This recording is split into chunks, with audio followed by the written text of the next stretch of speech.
over from here, unless there's any questions on the technology side. Okay, bye. Good evening, everyone. I'm Reed Dornan. I'm a member of the Nonpartisan League of Women Voters. Tonight we have a triple header. That is three debates in an hour and a half approximately. The first discussion will be among 5 candidates for the Teton County School Board. They are as follows. Please raise your hand. Kate Mead, Betsy Carlin, Bill Scarlett, Jennifer Zung, and Tom Smits. I can't see all of you, so I'm trusting you've raised your hands. The second section tonight is an exchange between Independent Jim Roscoe and Republican Bill Winnie, both of them running for the House of Representatives, District 22. The third section will be 2 one-minute position statements by Andy Schwartz and Mike Yen, your local representatives to the Wyoming House of Representatives from District 23 and District 16, respectively. They're running unopposed. So all evening long, the candidates will be challenged by questions from the media. Our panelists tonight are Lindsay Vallon from the Buck Rail, Tom Hallberg from Jackson Hole News and Guide, and Billy Arnold from Jackson Hole News and Guide. Before we begin the debates, I'd like to remind you that the League's purpose, League of Women Voters' purpose, is to inform the voting public. Our tip tonight is about how to post your write-in ballots or your absentee ballots. You must mail it in soon, as no ballots will be received past November 3rd deadline. No ballots that are received past November 3rd will be counted. That's different in other states, but in this state, in this county, you have up to 7 o'clock on the night of November 3rd to turn in your ballots. So what if you're too busy to get your absentee ballot in before November 3rd? What can you do about that? What if you decide you have not mailed your ballot in time and you don't know where to take it? You can take it to a drop box at the county courthouse, the county building on 200 South Willow. That box is open and ready for receiving ballots up to 7 o'clock on the night of November 3rd. The registrar's office won't be open that election day, but the ballot box will still be there. Now, if you take your absentee ballot to one of the polling places, you will have to surrender it to the election officials, but you can still vote in person at the polling place. Otherwise, you'll need to take the ballot that afternoon or that evening to the drop box.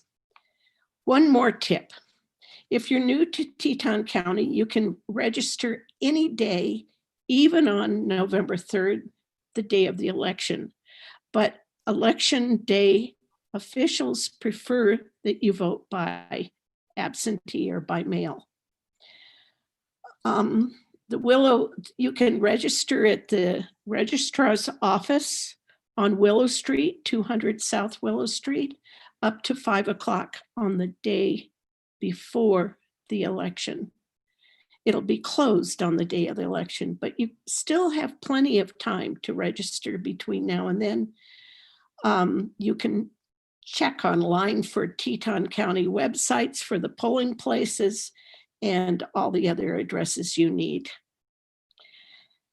Now to our school board debate. I'm going to take speakers in alphabetical order, rotating. So the first question will be taken by Betsy Carlin. Oh, excuse me, they're not questions. It's the introductions will be done by the school board members first. They each have 1 minute to introduce themselves. I'm Betsy Carlin, and I'm running for a second term on the Teton County School Board. First, I'd like to say thank you to the League of Women Voters and the library and Buckbraille and News and Guide for organizing tonight's event and this in this format in this crazy time. I am running for the same reasons I ran 4 years ago. I want to use my strengths as a collaborative leader, my ability to understand multiple perspectives, and my dedication to the children, families, and the Teton County School District staff to serve my community. I believe my greatest qualifications for this role is the experience I have gained over the last 4 years. I have worked effectively with other members of the board and the superintendent as we have addressed reconfiguration of schools, budget cuts, and now safe and effective operations during COVID. I see the big picture, and I am a team player. I look forward to sharing more of my detailed insights through the questions tonight. Thank you very much. Kate Mead.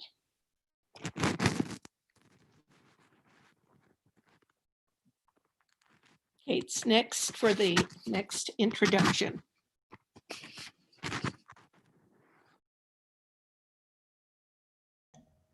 Thank you, Reed and Susan, for the great opportunity that you're giving all of us to introduce ourselves to the public for this very important position.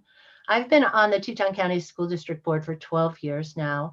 I've been an attorney for 34 years, since 1993 at Mead & Mead here in Jackson, Wyoming. I've served on many nonprofits here in Teton County. I've been elected to the Teton Conservation District and served there for 10 years. My husband and I ranch in Spring Gulch. We're small business owners. We founded a small craft distillery in 2008 that remains operational.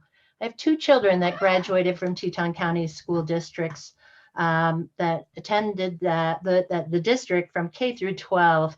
They are the 4th generation of the Mead Hansen family to attend Teton County school districts. So I am committed to Teton County School District, and I respectfully request your vote in this election. Thank you.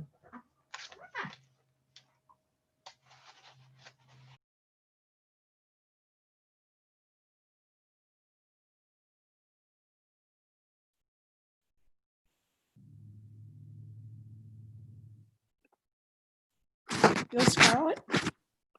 Sorry. Good. Hi, I'm Bill Scarlett. Thank you to the League and to the library for hosting this, and our media partners for asking questions. My name is Bill Scarlett. I am running for my 2nd term on the school board, and I humbly ask for your support tonight. My background is in banking and finance. When I joined the board, I brought a very different approach, more of a business approach to the board. I've served as 4 years as the district's treasurer.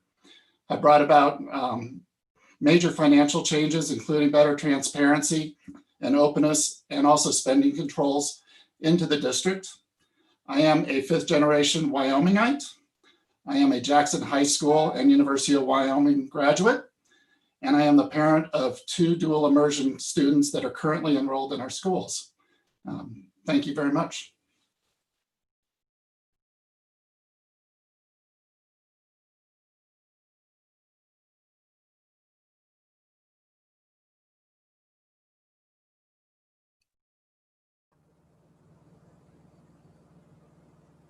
Keep getting muted. I'm sorry. Tom Smits. Good evening.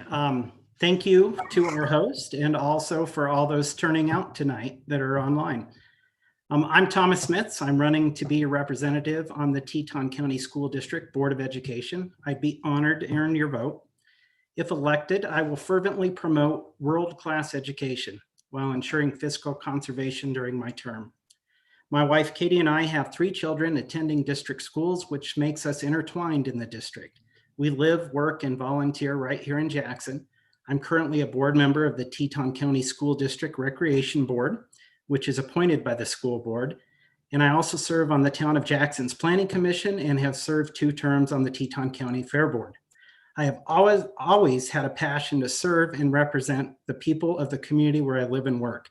I have twice been elected to public office, serving as a city council member in Gunnison, Colorado, where I attended college, and then as a city council member and mayor of the city of Montrose, Colorado, population 20,000. I'm passionate about our representative democracy, and I have a Bachelor of Arts degree in political science. Thank you all once again. Thank you. Jennifer Zoom. Am I pronouncing your name correctly, Jennifer? Yeah, that's fine. You don't have to get too fancy with it. Thank you, League of Women Voters and all the everyone else involved with this forum. I'm Jennifer Zung. I'm a professional civil engineer, a business owner, and a mom of a third grade student in the district. And I want to tell you what I think I can add to the Board of Trustees. I think as a new trustee, I can add a fresh perspective to the board. As a civil engineer, I can help the board when considering capital improvement projects and bring an analytical and balanced approach to decisions. As a 15-year business owner, I understand the importance of fiscal responsibility and staying within budgets. Through my work as a community outreach for my projects and as a mom, I understand that communication is when communication is clear and we listen to all voices and when we have the best outcome. My number one priority is working for all our students, no matter where they live, such as in Alta or the outlying communities where I live, how much money the family makes, or their natural abilities, or their native language. I look forward to working hard for our schools. Thank you. Right. So we'll start the round of questions. Each answer is about 1.5 minutes long. And we'll continue the same rotation of candidates. And we'll begin with Lindsay Vallen's question, and I'll rotate through the media's questions. So Lindsay. Okay, hi everybody. My first question is, children in kindergarten through 5th grade have been attending 4 days in class with 1 day at home virtually. Do you see this model continuing into the winter? And how has this model been positive and what are its downfalls?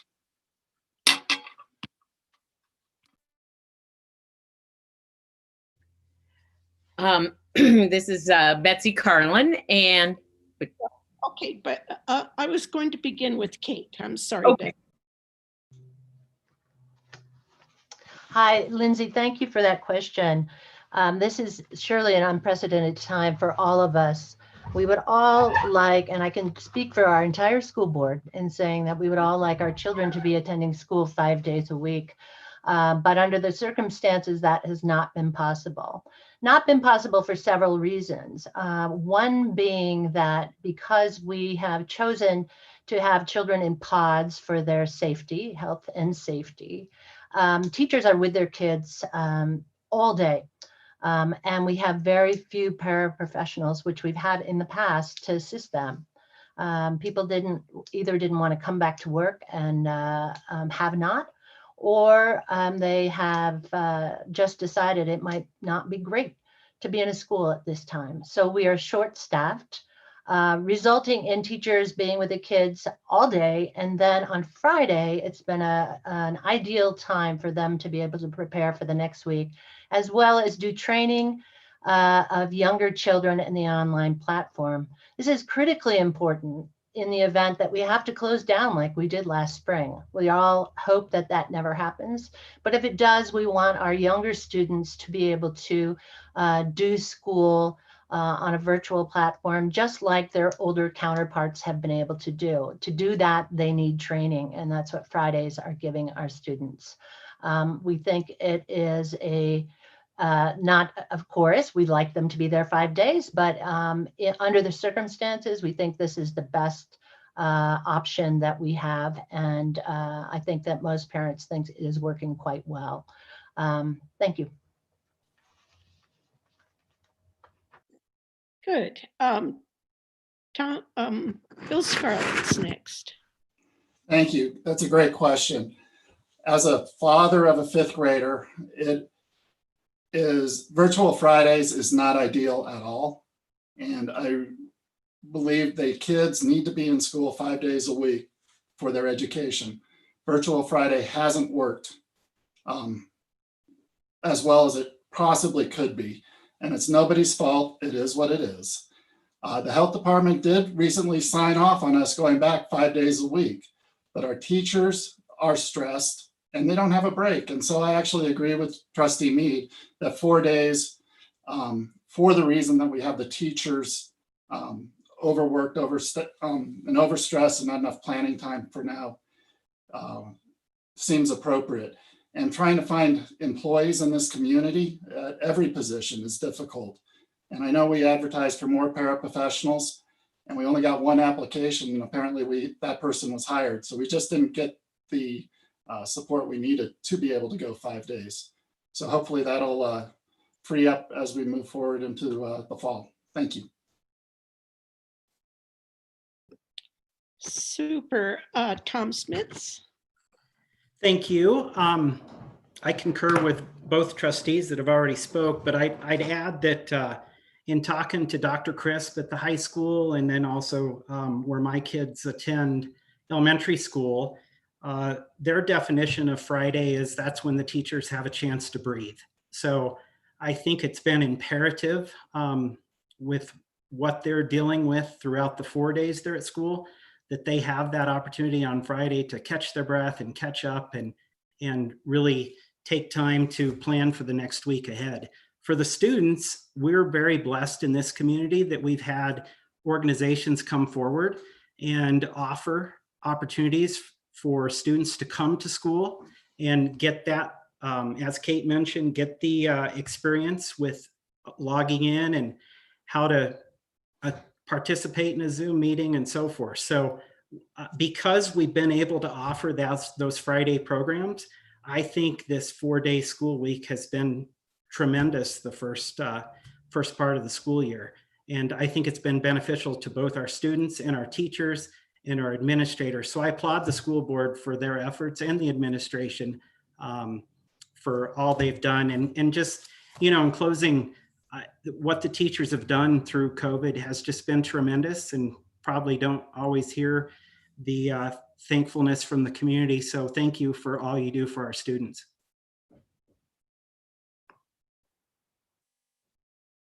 Thanks, Tom. Jen Sung.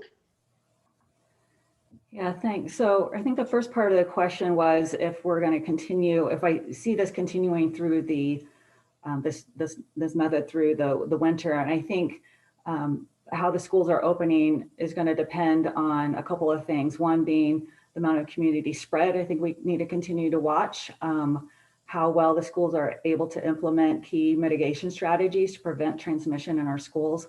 And then also the impact to the teachers, which I think was been mentioned. I think the benefit of the 4-day week for the elementary schools is it's maximizing the face-to-face learning for these younger kids that need it so much more, while also trying to keep our teachers and community safe.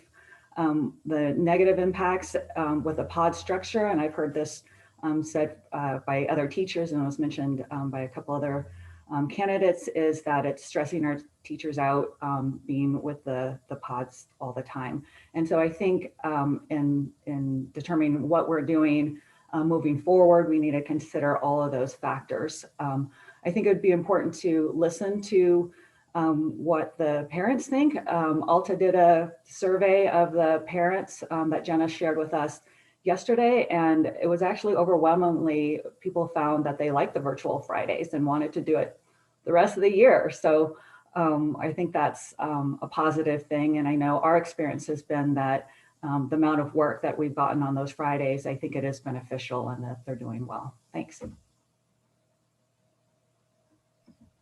Good. Now, Betsy. Okay, now I get to go. Yeah, thank you. As many people know, but I am an early childhood educator by trade. And so from the very beginning, I was hopeful that we would be able to have at least some face-to-face for our youngest learners, because those are the learners that really need that time in the classroom with their teachers. The way their brains work, the way they learn, they need to be there. So I'm thrilled that we're in the classroom 4 days a week. So much of what I would say has been said. We have to, at this time, we have to balance a lot of logistics. Is it safe to be in schools? How are the teachers handling the potting and the stress? What is it doing to families in the community? And we look at all of those things every time we meet. And so I think it's working pretty well. I know that some people have difficulties on Friday with some kids have struggles with the virtual learning. That's not ideal. But again, if we have to close at any time, they've had that experience. And I just want to commend the organizations that have come together to put on the CREST days on Fridays, keeping the kids in the pods, which is working because we have had no spread within the district. And the rec center and the science school and the children's museum and TCSD are doing an amazing job collaborating to help support those families. Thank you.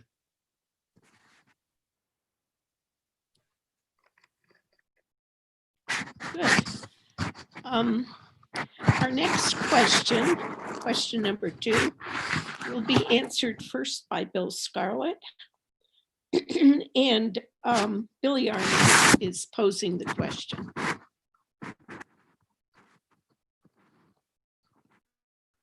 I believe Tom Hallberg will actually be posing those questions. I will. Yeah, thanks, Billy. I wanted to follow up on something that Betsy mentioned. The switch to virtual or hybrid education has been difficult for a lot of students, and they're obviously getting more practice, and they do have time in the classroom at least a couple days a week, depending on their age. But I wanted to ask how the district, what you feel the district has done to support students who need extra support during this time, whether that's special education students or English language learners, students who generally need more support when they're in the classroom and therefore are going to have a harder time with virtual education. So how has the district done supporting those students? And, if you feel like there could be improvements, what improvements could be made to better support them? And are you talking about just in the virtual world of school? I think in the virtual world, because that's what's new for them, but however you want to take that question, but specifically with virtual and hybrid education, since that's kind of the new stressor this year. Okay. Well, first, before I was on the board, they made a decision to go one-to-one and provided electronics, MacBooks for every high school kid, iPads for every middle school kid, and then iPad availability for every student in the elementary school. When we had to shut down, we were prepared. There wasn't a scramble around. Where we may have had some problems was connectivity and making sure that we had proper, some families just don't have Wi-Fi at home. And we were able, with partnerships, I believe with Silver Star, able to provide Wi-Fi connections to many of the students that were more of the needs. Special ed and ELL students, that's a challenge. And when we locked down, I know we had some cases where the special ed teachers were able to do some one-on-one education in their classrooms. But as far as ELL, it was tough, and we need to improve on that if we have to lock down again.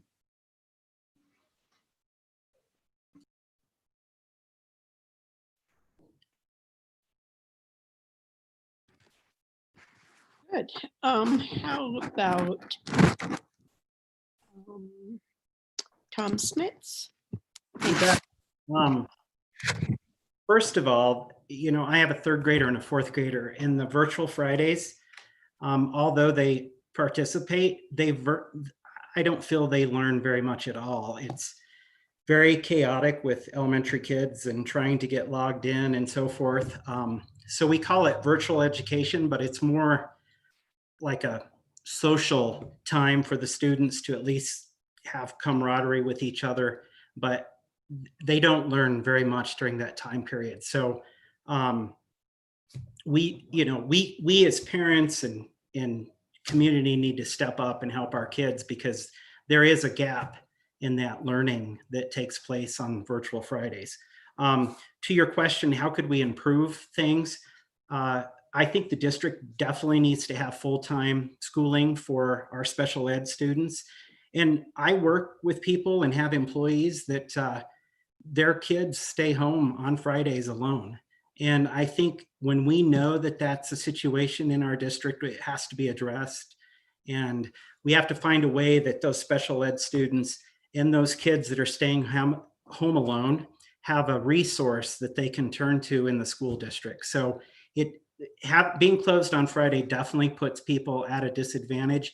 And it's usually the kids that have situations that working parents and whatnot. So it's definitely something we can improve upon. Jen Sung. Yeah, thanks. So I think it's important to reach out to the ones that are having the most trouble. And that can be hard because maybe you can't identify who it is. But I think the district should do their best that they can, the best that they can to help the students learn virtually.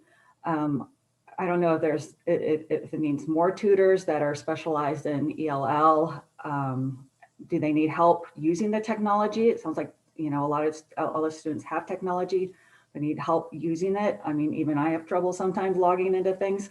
I think it's also important to support the parents that are the ones that are supporting our kids, so that they can help. And that might mean having more interpreters or folks that are bilingual to help with those parents as well.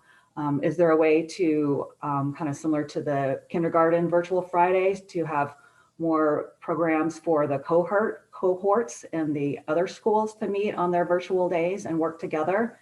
And can we allow the kids, as was mentioned before, that have special needs to return to school earlier or attend school in person? But I think, moving into the future, I'm afraid, and in some way, remote learning might be with us to stay. And then I think if everything the district can do to help these students learn remotely is going to help them prepare themselves for this ever-changing world in the future.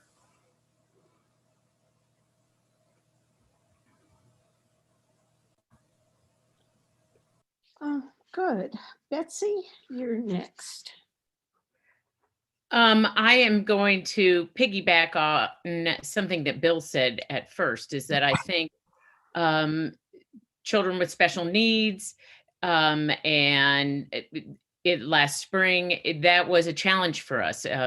We didn't have a lot of time to plan, and then we were planning for all the children to be virtual. I think we did the best we could in the situation. Now, because the kids are in school some of the time, particularly the younger children, they are getting some of the services that they require during the school day when they're in school. I think that we can, and this is a phrase that I really have never really liked, but it really is perfect in this time, is that we are laying the tracks as the train is moving. And so, with each week, we learn something new. And I think now we're really looking at, if we can't open on Fridays for everyone, how can we utilize those Fridays to support the kids most at need? So I think, as we're moving forward, really trying to utilize those Fridays if we stay in this particular configuration of learning. Thank you. Thank you. Kate. Thank you, Reed. I have to commend everyone else for the great answer to this question, and thank you, Tom, for that question. Betsy's right. You know, when in March, just before spring break, we closed schools. I think many people anticipated that by the time spring break over we would be back to normal in our schools. But all of us know that simply didn't happen. And I agree with Jennifer that we're probably with this, or we are going to have to be with this type of platform like we're experiencing just now. In the near future, definitely, if not in the longer time period. With special education, we don't have any exemptions to what's required for special education at this time. So we are still required to provide an education to special education kids, just like we did when school was in regular session. So we are doing that. And that has required a lot of one-on-one education with children, especially right after May, when the governor's office okayed schools to provide these services to special education kids. So we've been doing that. Obviously, it's super important. It's one of the best things that we do, in my opinion. So that has continued. I think support for parents, as Jennifer referenced, is really important. Technology, many children, my grandchildren who are 3 and 2 are great technologists already. And many kids are way better at it than their parents. And that has caused a lot of stress in households. I think that we can do better to support parents with their children.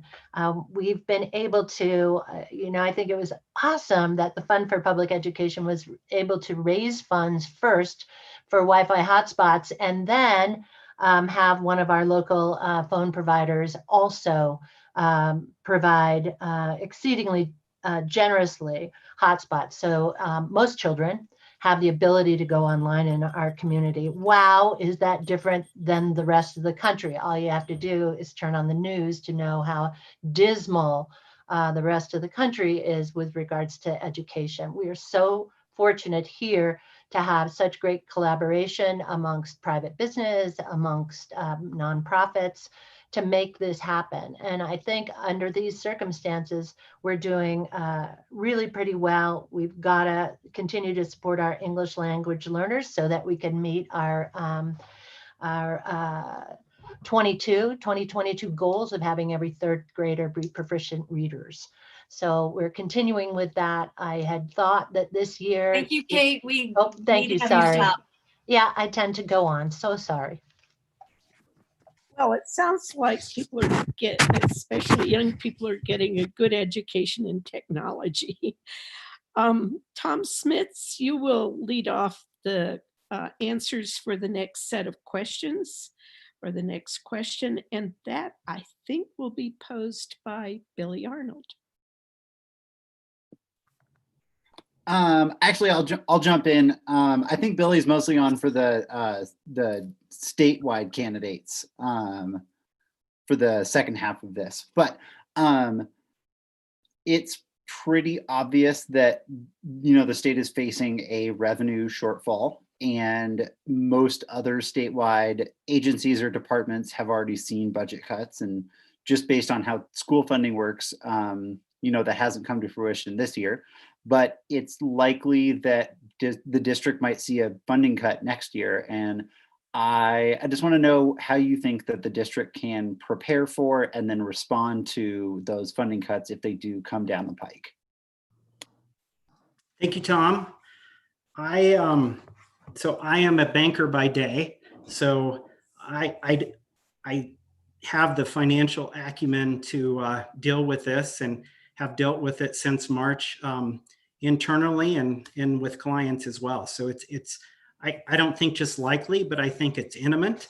Governor Gordon has already suggested schools cut by 10%. He's hinted that there'd be another 10% round in the future after this first 10%. So likely, possibly 20% in cuts over the next few years. So I think anytime we're looking at budget cuts with school district, we have to keep those cuts as furthest away from the kids as we can. So it impacts the students least, probably teachers second, because really our students and our teachers should be our priority. So how do you do that?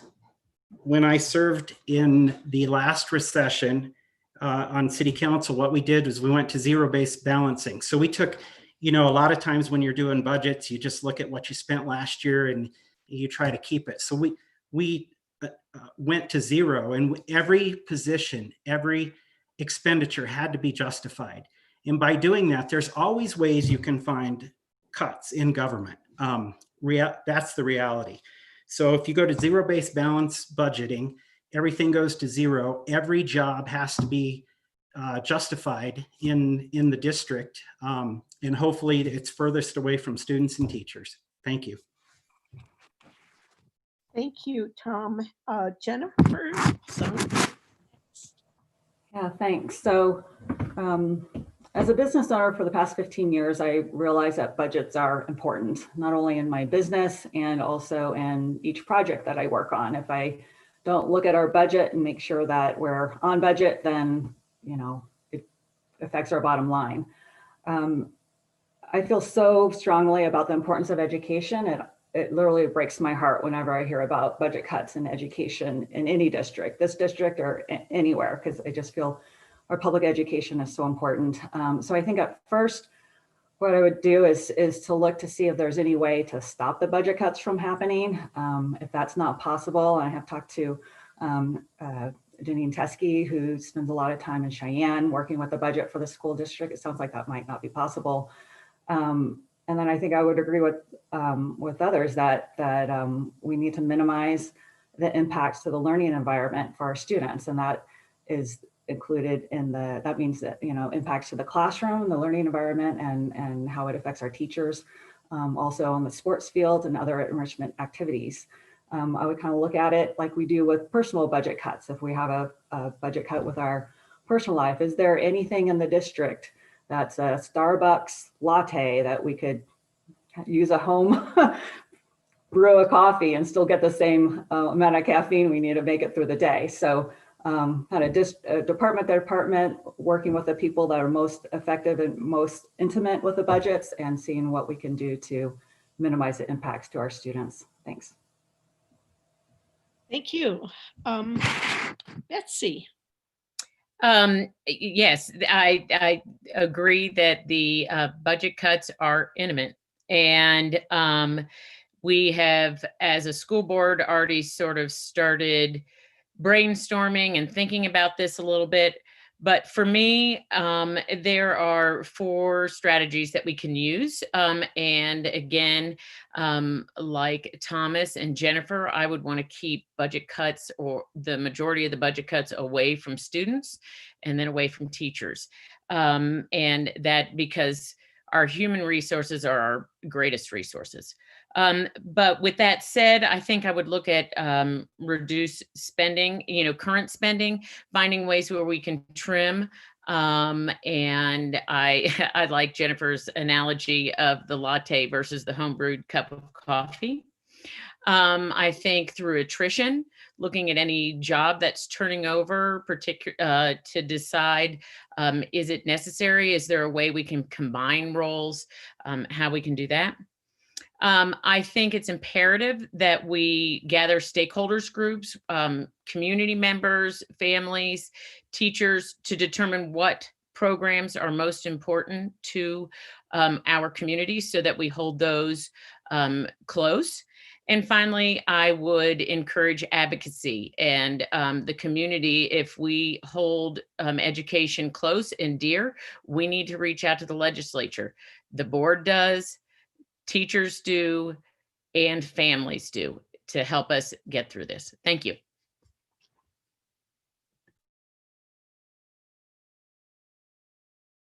Thank you. Bill Scarlett. Okay. Thanks. Great question, Tom. This is near and dear to my heart. I've been looking at scenarios of what we can do and how we can do it to meet these new fiscal realities of the state. The fact of the matter is, in Teton County, our model is set up such, and our tax-paying base is large enough. We are actually sending money back to the state right now. We sent $15 million back to the state because of the model. We fund our schools in Teton County under the adequacy test of the current model, completely from local resources. If we do have to go through some targeted reductions, we look through fruition. We would have to also look at classroom sizes. And we are going through this big conversation right now. How do we do this? And we need to have probably some community input and community discussions as we approach the legislative season.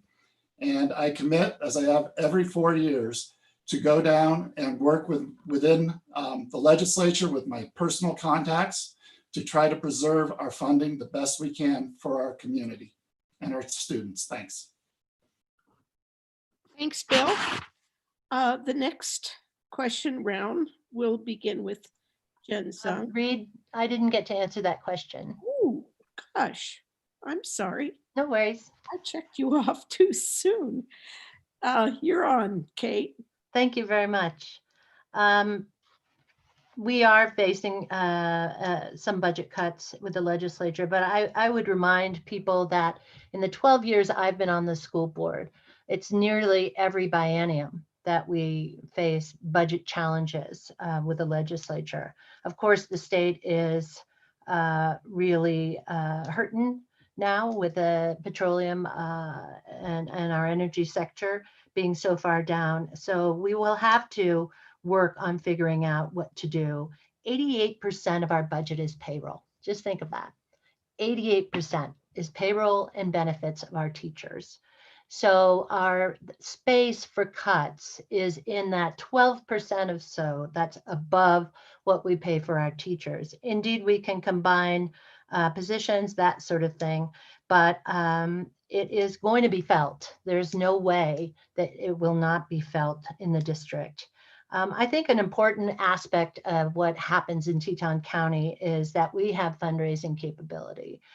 We all know how much money is raised by old bills.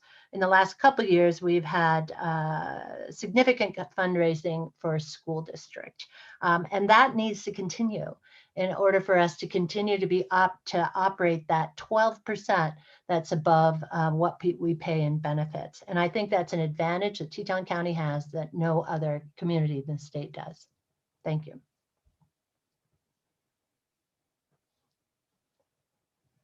Sorry, Kate. Glad you got in. And now, Bill.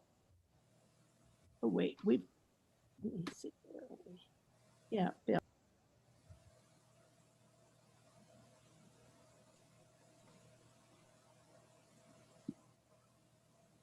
Reed, are we ready for the next question? I think I have one. Wait a second. I went before Kate.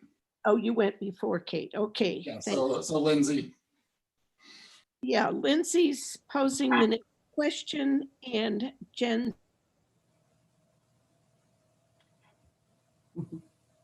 Okay. With winter approaching, all of the plans of the fall to open the schools will have to sort of be shifted with more students having to be inside, flu season upon us. What actionable steps will you take to ensure COVID-19 safety within the schools as winter approaches, as well as I want to touch upon the holiday breaks and how that will look for students returning from school after some time away and potentially traveling? Okay. Thanks for the question. I think similar to what I said before, as far as keeping our students and our community safe with respect to COVID and how our school's operating, I think it's important to consider community spread, the number of active cases, average number of active cases plus the % positive cases from the testing results. I think the schools can continue implementing and key mitigation strategies, such as being really strict with the mask wearing, physical distancing, disinfection, contact tracing, all of those things. In addition, especially with winter, getting good air recirculation systems in the schools, I think is a capital improvement that I think we should look at if we haven't already. Since I'm not on the board, I don't know everything that's going on, although I've been going to lots of meetings virtually. And then those two things combined tell us what is the relative risk of transmission within our schools. The CDC actually just recently released some guidelines with respect to this just last month that I think we should use. And then, of course, evaluating how it's impacting our students and our teachers. I think that the answer is not always going to be perfect. I think we're all doing our best, as I said the other night. And I think we can all work through this together as best we can. With respect to the holiday breaks, I think it would be a good thing to consider after, depending on, oh, I got the stop, but someone else I bet is going to say what I'm about to say. Quarantine when you get back. Okay, maybe. Okay, thanks, Jen. Betsy. You know, in regards to moving into the winter, the basic structure of what we're doing will continue to work. As I mentioned in a previous question, so far we have not had any internal spread. That does not mean that we haven't had cases of COVID come into the school, but the structures and procedures that we have built are creating an environment that seems to be relatively safe. You know, I think social distancing and wearing a mask is proving to allow people to stay safe. I think it also is going to take our community. It's going to take a community, and we need to, as a community, make sure that we are taking fewer risks with the health of our fellow community members. And maybe that means to create smaller bubbles, social bubbles, not, you know, go places that have large groups, whatnot. So I think that will take our community. And I think that goes into the holidays. Is that, you know, when we were going into spring break last year and then we didn't end up opening up, but we did some surveying to find out if people were leaving town and making plans on how to address that upon the return. So again, we're building this track, and those are things that are going to come up here in the future, and it's going to be key that we address them well. Thank you. Thanks, Betsy. How about Kate? Thank you. It's a great question, Lindsay. First of all, one of the things we were able to do with CARES money was to purchase basically air cleaners and to be able to rehab our systems in our schools to clean the air in some fashion. And so that was a great use of that money, in my opinion.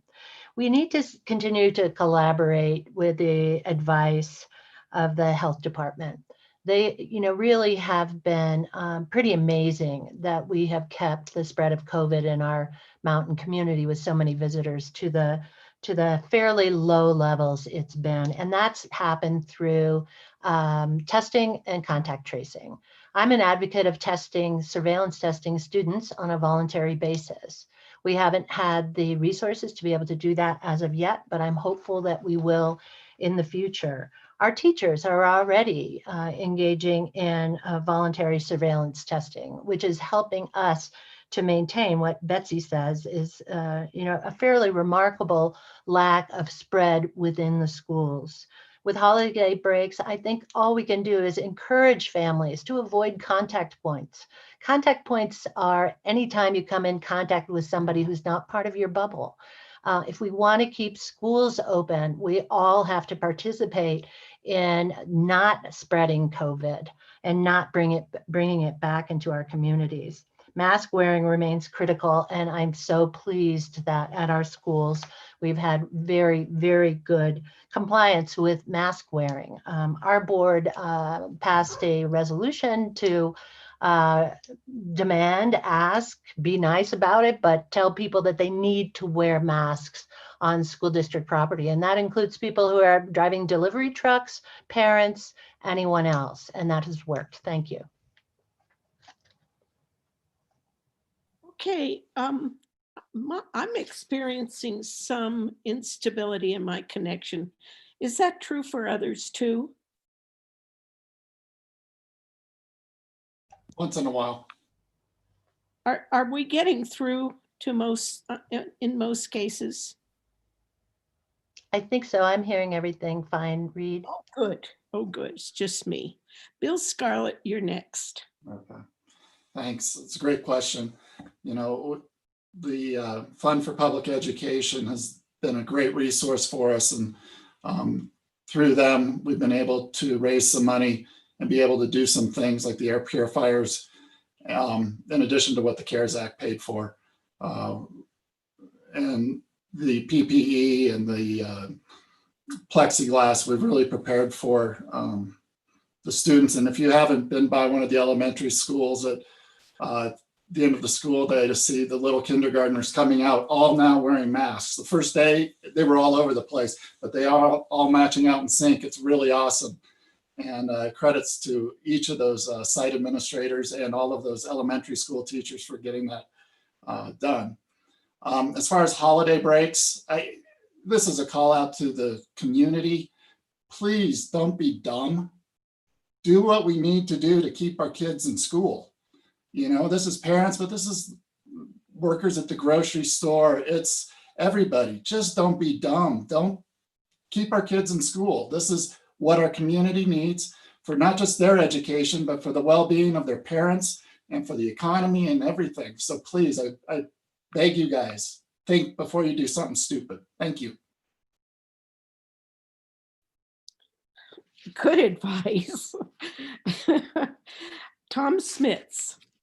Thank you. A couple things that as we head into winter that I would look at, I would like to remain the status quo. I think the 4 days and the Fridays off is like I said before, working perfect. But number one, the overall health factors that we should consider is the overall health, safety, and well-being of the students, staff, and community members. So can we balance and determine the extent possible which is in the best interest of all parties? Number two, how is the pace of school community spread going? Can we manage the pace of the spread with the resources available, such as substitute teachers? I think that's an issue facing the district is if teachers are put on quarantine, who's going to fill in for them? And I know that's some of the struggles that our schools are having now. And then third, healthcare provider availability. So is our hospital full? Is St. John's able to handle the cases? So if those three factors, if we can't deal with them, then we have to change the course, the current course that we're on today. To echo Bill, you know, I believe that aside from a child's home, no other setting has more importance than the school. Someone mentioned the CDC. The CDC says the harms attributed, and I agree with this, to closed schools on the social, emotional, and behavioral health, economic well-being, and academic achievement of children in both the short and long term are well known and very significant. Further, the lack of in-person education options disproportionately harms low income and those students that don't have elsewhere to go. Thank you. Thanks a lot. So we're up to question 5, and Betsy will lead off the answers. And I'm not sure, is it Tom or Lindsay? Tom. Tom will ask the question. Great. I wanted to ask a non-COVID question since COVID has seemingly kind of dominated the evening. But I wanted to ask a more broad question on what you feel like a 21st century education should include. So what are the ways that the district can prepare students to be citizens of this world now, whether that's college readiness, VOTEC stuff, anything like that? Like, what educational requirements do you think are necessary in this day and age? Thanks, Tom, for that question. That's something I think about a lot. I have said that a lot of times in the last 6 months that this is not the way I imagined it happening, but that our education system needs to make a shift. Our education system is developed for a industrial age, and we are far beyond that. So really, what a person needs to know how to do, I think you need the basics. You need to know how to do math and read and write and all those kinds of things that you get in elementary and middle school. But when you graduate, you need to know how to think, and you need to know how to learn, and you need to know how to be curious.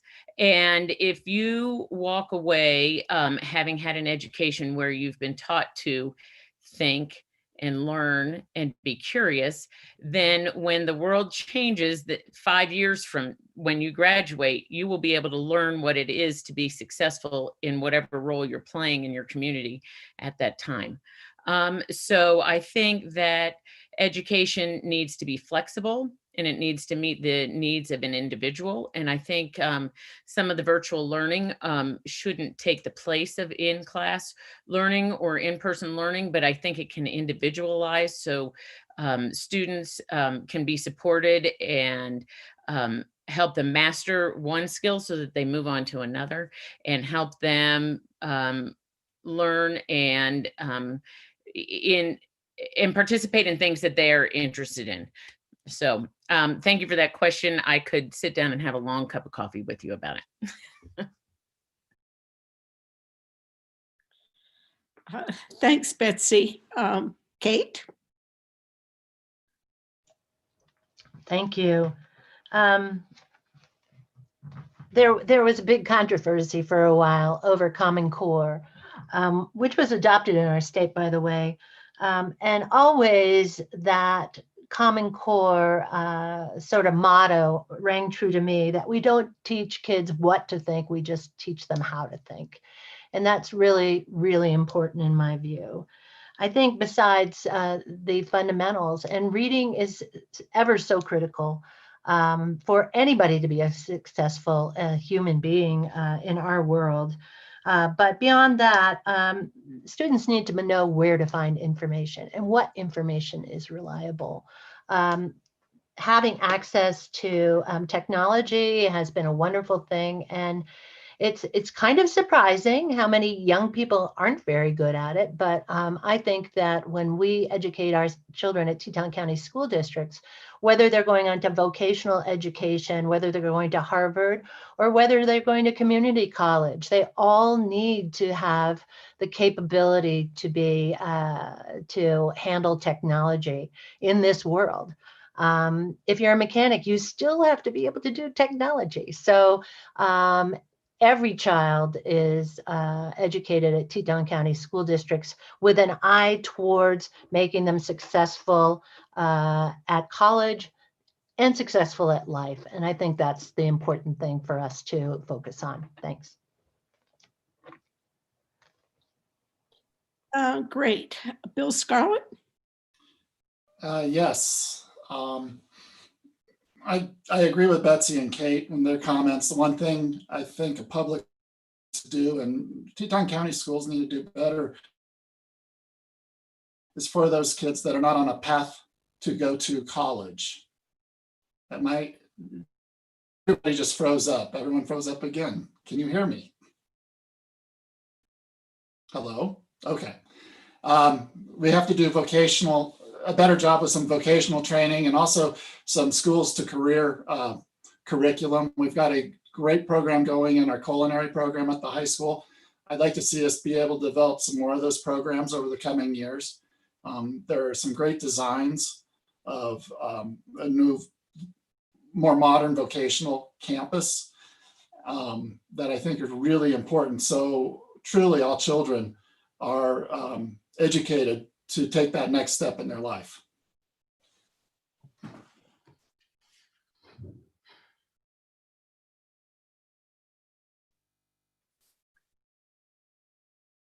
Okay. Tom. Thank you, Tom, for getting us off COVID. We're all running for a 4-year term, so hopefully only 1 year of that term is dealing with COVID. But excellent question. I have often said I'm running to the school board because I want to promote world-class education. One of the following quotes from Barack Obama actually resonates very well with me. And he had said, "It's not enough to train today's workforce. We also have to prepare tomorrow's workforce by guaranteeing every child access to world-class education." What is world-class education? The best teachers, the best resources. Our teachers have the resources that they need to be successful, and also our students have the resources they need to be successful. I think we should be asking our teachers every year, do you have what you need to be the best teacher you can be? Same to our students. Do you have the resources you need to be the best student you can be? Echoing Bill, I think vocational education, I would not be where I am today if I didn't participate in vocational agriculture. Also, in addition to the vocational agriculture that I had, the extracurricular activities were so imperative to my success. Wouldn't it be nice if we could train kids here in our schools? As Bill said, not everyone's cut to be college material. But wouldn't it be great if we could train our own in this community so we could call someone and actually have a plumber show up, have an electrician show up, have all the trades show up? I think it is imperative, and I think it starts at the grade K through 12 level in preparing kids to be members in the community and be those tradesmen. Thank you. Good. Jen Zung. Thanks.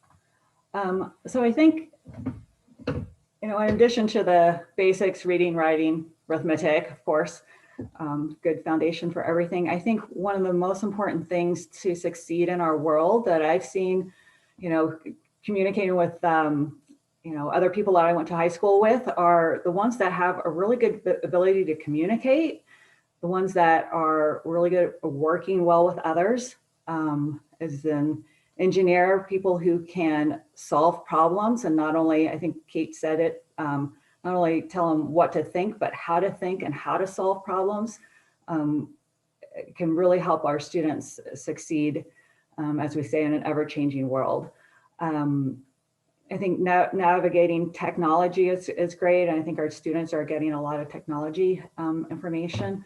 One thing that, maybe this is my own little thing, my brother just recently became a personal finance person. He left his tech job and now he's a financial advisor. Is that finance is not really taught in our schools very much. And it's something that we need to succeed.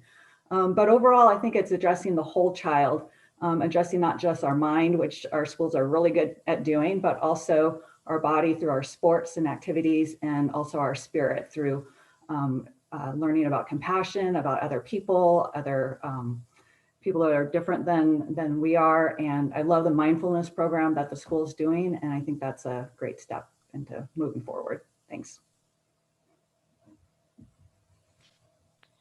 Thanks, Jen. So that concludes question number 5. The next question, number 6, and the last question, it will be started off by Kate Mead. And I don't know who from the press. Lindsay, are you up next? Sure, I have a question. So I wanted to kind of go into each candidate's personal experience with education, and how has your own experience influenced your work as a board member or a future board member? Thanks for that, Lindsay. So I grew up in a rural school in Vermont. We had small numbers, just like Teton County does. And I went to the University of Wyoming for a couple of years. I ski raced there. And then I went to a small college in New England in order to enable me to do the handiest college major anyone has ever had, be a French major. But I did get into law school with that major. So I guess it was okay to study French in France for a year. But I became a teacher. So I taught at a boarding school in Maine for a couple of years.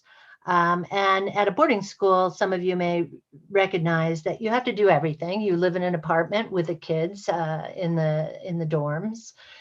You coach just about everything. I coached skiing and I coached lacrosse and I coached field hockey and I coached plays and worked with kids and taught English.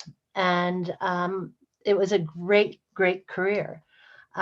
But one of the things that is very difficult in that sector is that if you're a young single female, there is really no one around in the backwoods of Maine. So I left that field to go to law school, but always I've had curiosity. And I think the most important things that I've learned through my own children and their education is that curiosity in people is ingrained by their surroundings, whether it's their parents who are curious or the people in their school district who are curious. My boys still talk about their teachers in Teton County School District who helped them to remain curious during their entire life.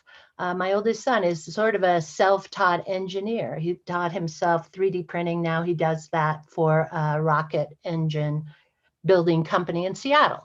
So as long as we can have our children be curious, like I was growing up and like my parents instilled in me, I think that we've done something really, really positive. And that may seem like a very small thing, but that is what is very important to me about our educational system. And I'd hate to have kids be so sort of pushed down that they don't have that beautiful curiosity about our world and everything that goes on around us.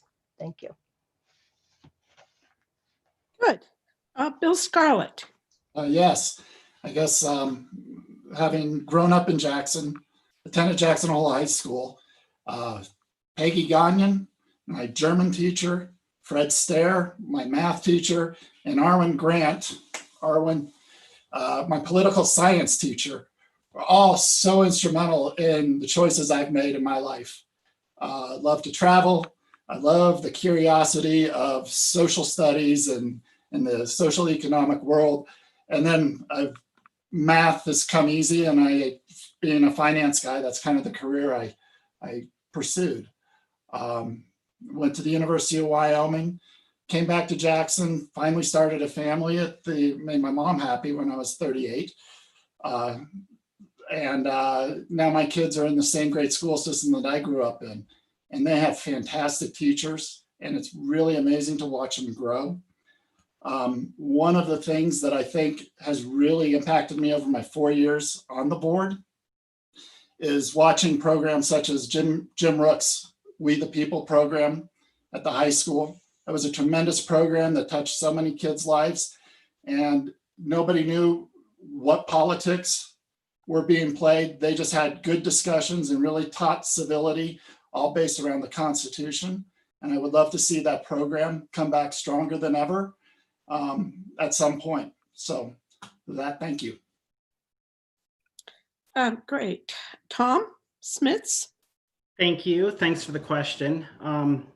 So growing up, high school, elementary school was everything to me. I can name you without question my teachers from K through 12 and my coaches and all those people that made such a huge difference in my life and where I am today. My high school math teacher, his brother was a bank president. And when I went to college, he was a bank president in the town where I was going to college. And that is why I'm in banking today, is because of the influence of a teacher and him introducing me to that bank president. So it's instrumental.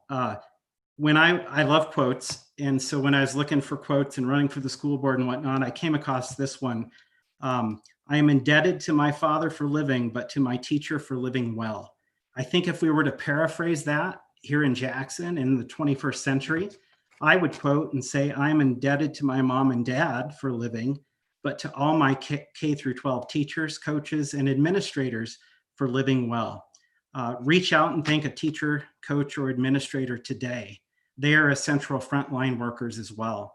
So, as I said, my K through 12 education was everything to me. It's where it got me to where I'm at today. And I'm so indebted for all the teachers, and passionately, that's why I want to be on the school board. So thank you. Super. Jen? Yeah, so I have always loved learning, and part of that was instilled by some of my teachers. And I think it was also a product of my mom and dad, right? So my dad was a college professor. He had multiple PhDs. I remember admiring those diplomas on the wall. And when I saw Doctor of Philosophy, I thought I got a degree in philosophy. And then I later realized that he actually did. So he had a PhD in chemistry, mathematics, and religion. So I've been inspired by education. My mom was studied early childhood, elementary education. She always loved kids, which is why she probably had 7 of them. I'm the oldest. And for a while, I wanted to be a teacher. I volunteered for the U.S. Peace Corps. I was a Peace Corps volunteer for 2 years. I did some teaching there, but my assignment was a water sanitation volunteer.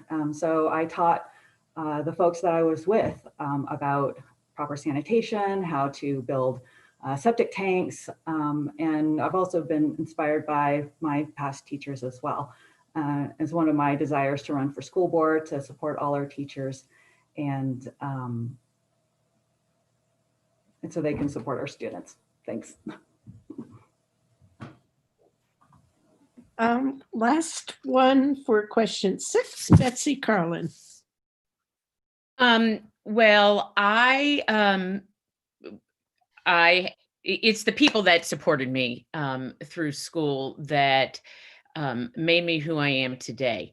I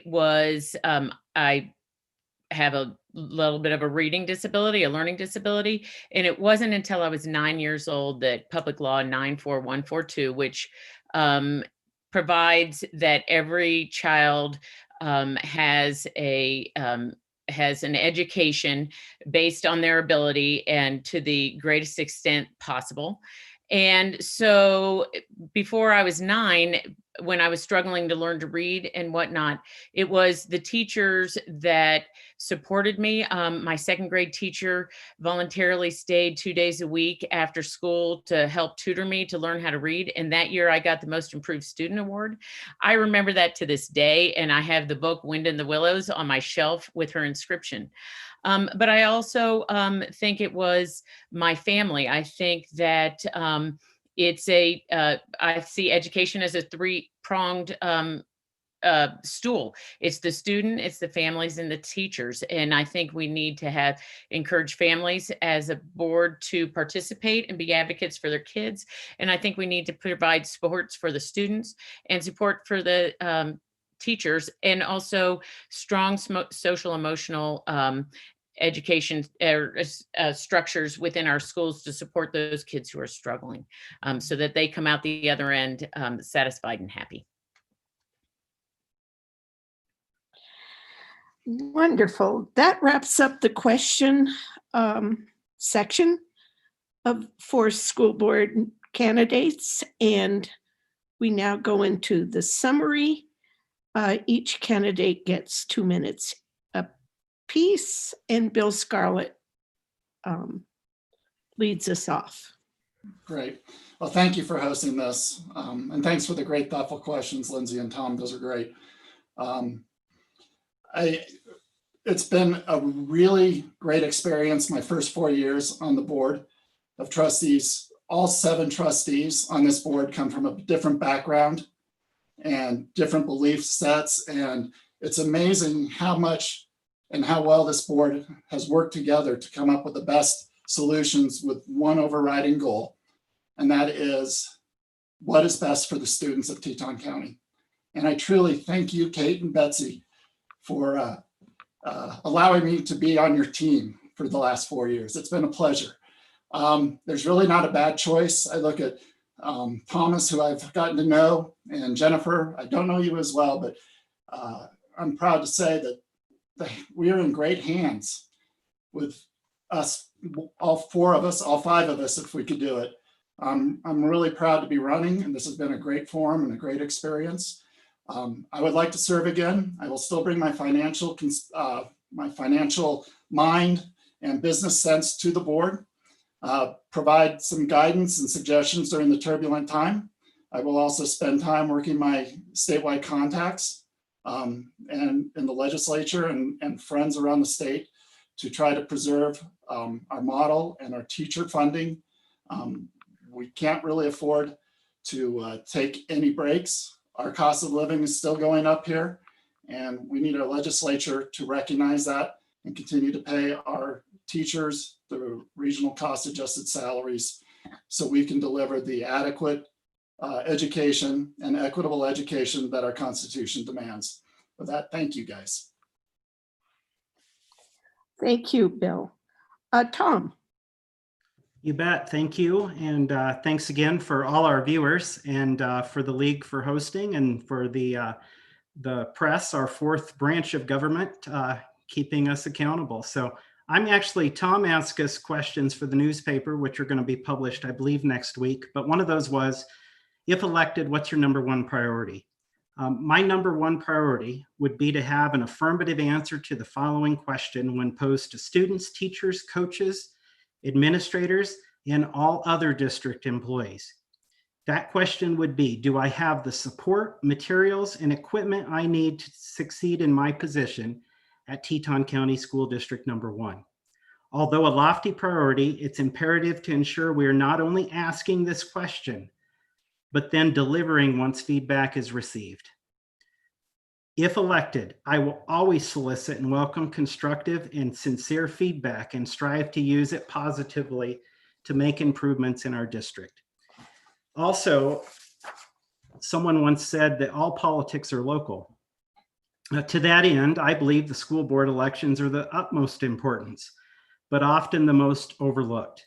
School boards provide an accessible way for parents, taxpayers, and citizens to make their voices heard in education policy, such as school choice, superintendent selection, curricular content, extracurricular offerings and activities, and the values that schools uphold and teach to students.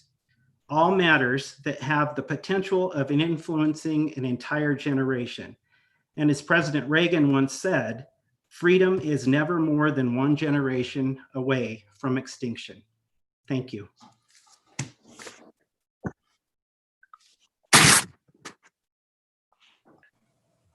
Am I unmuted? Yeah, thank you. Jen Zung next. Thanks.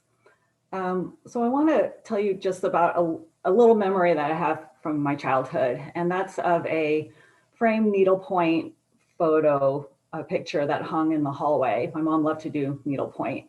It had pink and purple flowers around the edges, and in the middle there was a saying. And when I was a kid, I used to think it was from the Bible because it started out with the word God, but I later realized that it was the Serenity Prayer. If you don't know it, it goes, God grant me the serenity to accept the things I cannot change, the courage to change the things I can, and the wisdom to know the difference.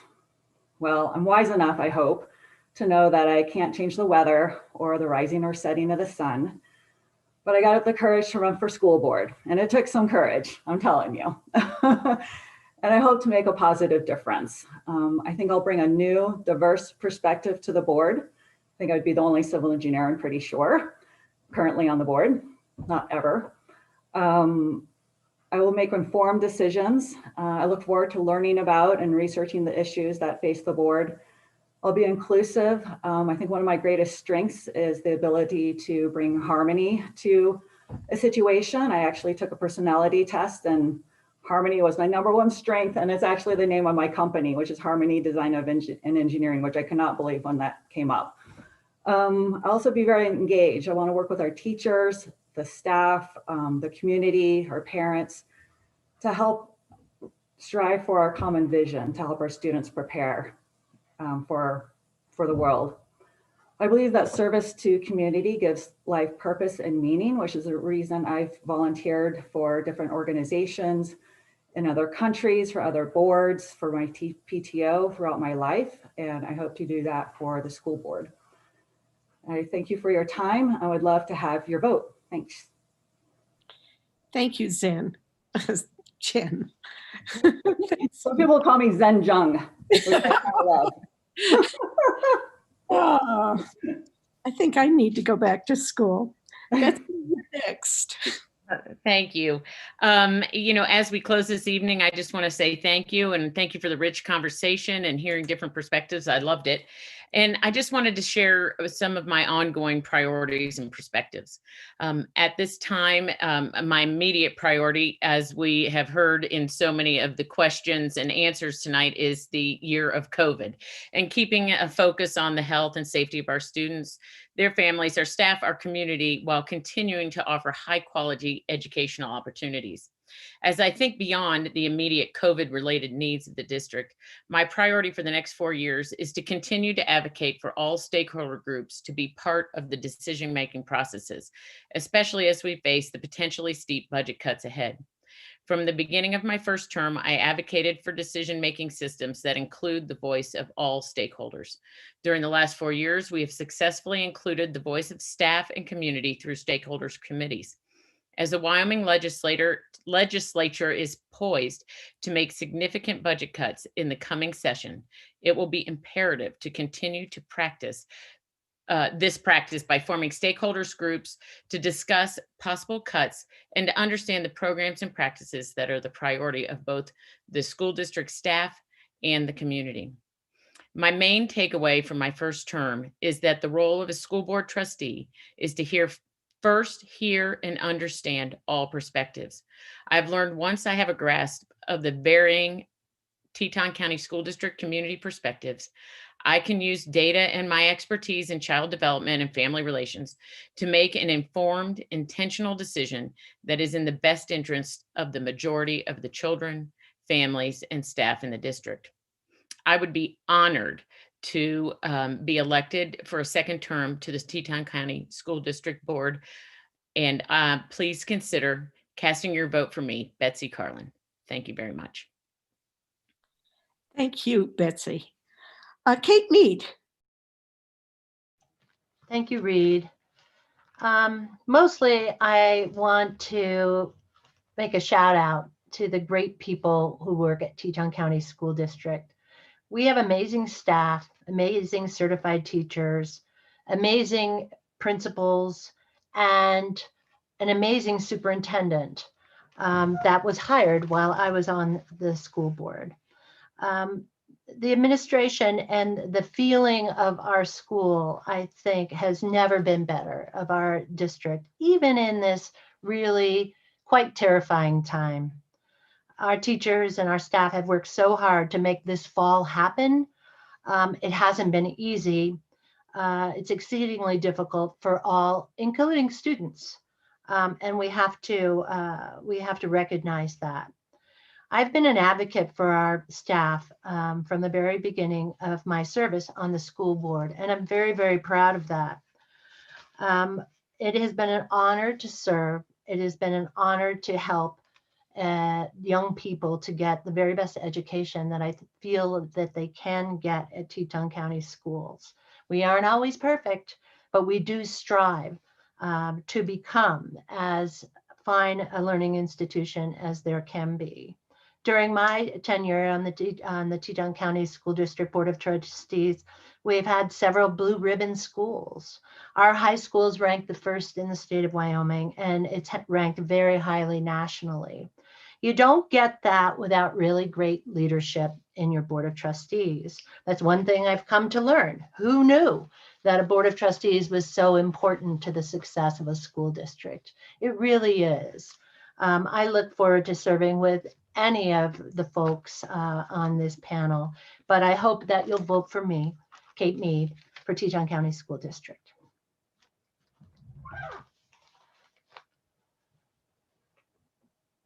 Super.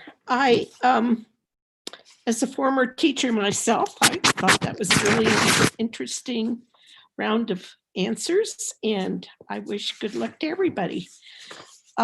Next, we are going to hear from the state representatives from District number 22.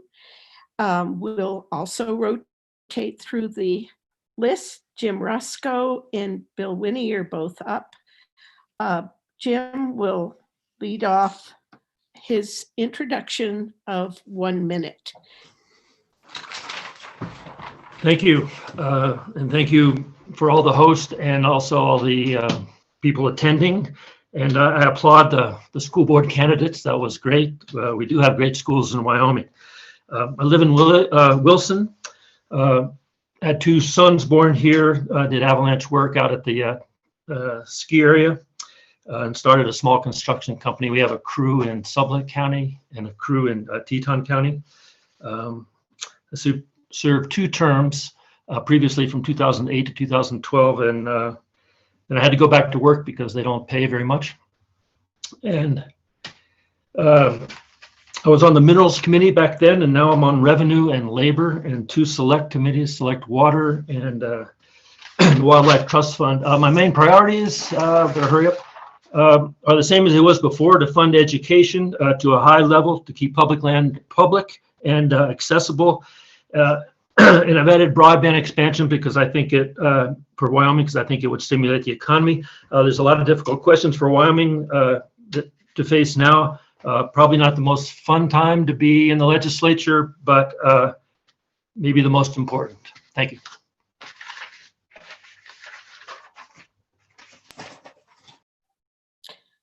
Thanks, Jim. Bill's next. 1 minute summary, 1 minute intro. Well, good evening. And good evening to all of you folks that are there in the Zoom presentation. Well done. I'm running because, you know, we've got a very tough time coming in the budget. And I've seen this kind of thing before. During my time in the Navy, I served in the acquisition world in the Washington, D.C. arena. And it was when budgets were going down.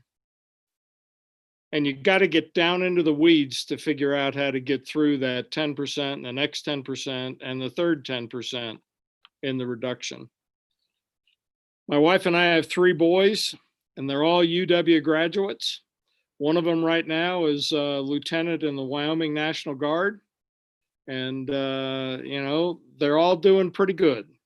One of them, computer science, doing quite well for the US government, actually works for Raytheon, a contractor, but doing well. So how do you get down into those budgets? How do you make sure education is taken care of? That's what I want to get on with, take care of, look very hard at. Thank you.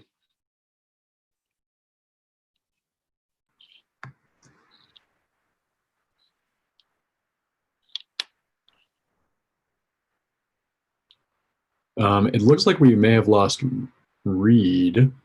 Right, so why don't we start the questions to the candidates? There'll be questions from our media panel, and then Billy, you're gonna go first? Yeah, I'll go first. And Lindsay was going to join. We coordinated a bit on questions beforehand. I think if you've watched any of the candidate forums from the past few nights, she's been on every single one of them. So she's going to take a break, and I have questions aplenty. So, Okay. Jim, Bill, nice to see both of you. Bill, I think we met in person. Jim, I don't know if we have. Can I stop you for a sec? Yeah. I didn't get a chance to hear Bill Winnie's answer. Did other people get a chance to hear it? Yes. Oh, good, good. So we can move on. Yes. Yeah, I got kicked off, so I keep getting an unstable connection here. I just want to make sure everybody gets a fair chance here. So Right. good. Go ahead, Billy. Great. And Reed, how many minutes do we have here? Is it 30 minutes? Yeah, it's 30 minutes total, including intro and summary, and people have just a minute to answer each of the questions. Okay. Well, I guess it'll be brief then, but Bill and Jim, thanks for coming out and taking the time. I know we've talked before. It's nice to chat again here. But I guess just to start it off, your district is unique in the Jackson area. Obviously, we have Andy Schwartz and Mike Yin who are running unopposed, and they represent districts that mostly fall within Teton County. But your district is different. The district that you're running for is different. It represents Teton, Sublette, and Lincoln counties. And I think I got those three right. But if I didn't, please correct me. And my question here is, what issue will you fight for in the legislature that you think unifies all three districts? Okay, great. Bill leads it off. Well, the thing I will fight for, and in fact that I've been observing for a number of years now as a private citizen, is education. And getting down into the details, I mean, the threat for education right now with our budget, they're short some $515 million that they believe will be short for as we go into the next biennium. And so what do you do with education? I mean, it spans all three districts. I've been down there in Star Valley and over in Wilson. And what do you do? Well, the first thing you do is what I call protect the classroom, protect the teacher and the other supporting staff, the teachers' aides and things like that, because the school districts are going to have a problem. They got a lot of fixed costs, like gasoline for school bus. So what else do you cut? What else is going to be cut? And it's coming. And so that's what I would take on right up front. Thank you. Jim. Thank you. Bill did have the right number there. That's how short we are. I think it's up to the districts to decide how they're going to cut individually. Some districts might have different ideas. I was at a meeting last night with the superintendents of Teton and Sublette last night, and also to hear what Representative Summers said, who just got back from the school foundation committee. And I think there's no way to avoid cuts, and at the same time, we have to raise money to reduce the amount of cuts that we have to make. And I think what he suggested, and the hard thing is going to get it by the Senate, what he suggested is a 1% sales tax statewide that would, with some cuts, would get us to where we can get by. We can also, what we have been doing is using the rainy day account, which has a little less than $1 billion left, and we use part of that. Thank you. Thank you. Question 2, Billy. Great. I think we can probably keep the conversation going. My question was related. Obviously, right now, the state is staring down the barrel of, and maybe the gun has already gone off on budget cuts. I believe Governor Gordon signed off $250 million in budget cuts for the state in August, with an additional $80 million in cuts to maintenance of state buildings, including those at the University of Wyoming and community colleges. Those cuts were a result of the COVID-19 pandemic, but the state's revenues have been declining for years as income falls from fossil fuel production. We've talked about this before, but anyone who follows the government knows there's a few ways to bring a budget into balance. You can cut spending or raise taxes. And the question I have is, how should the state address these cuts? Should we cut spending, or should we increase revenue?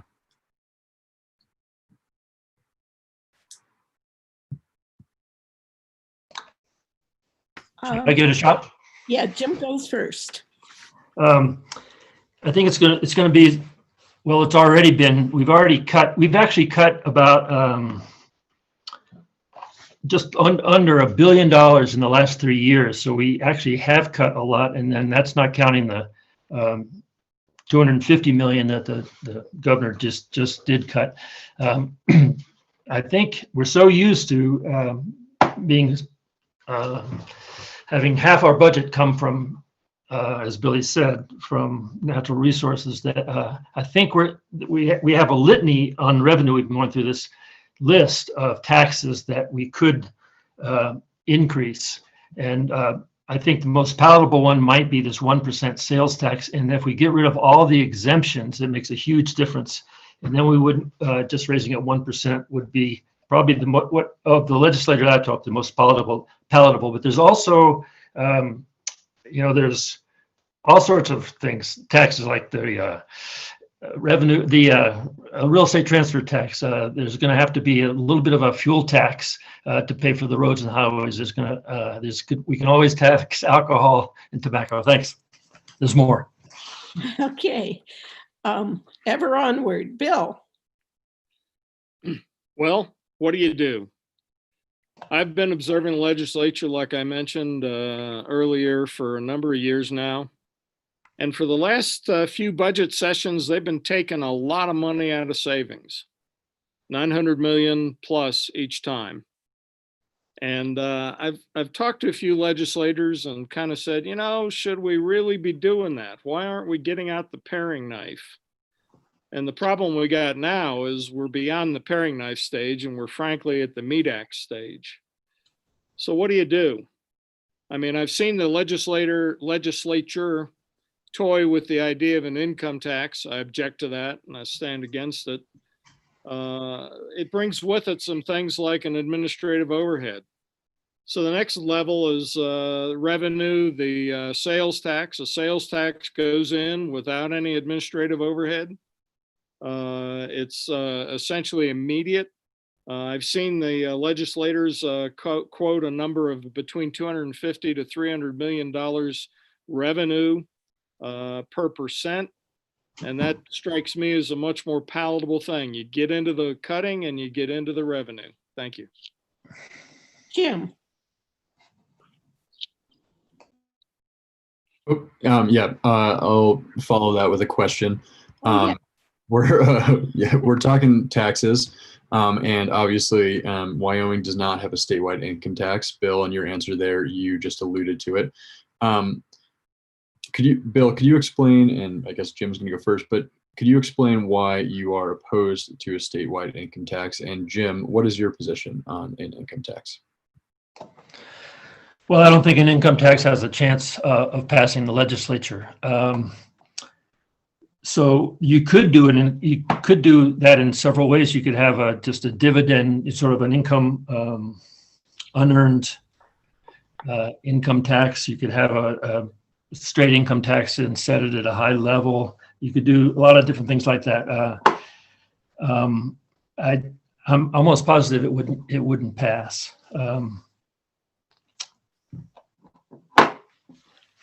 There you go. So just to read, can I just follow that real quick? Sure. So does that mean that you wouldn't support an income tax, or would you support one of those variations of an income tax?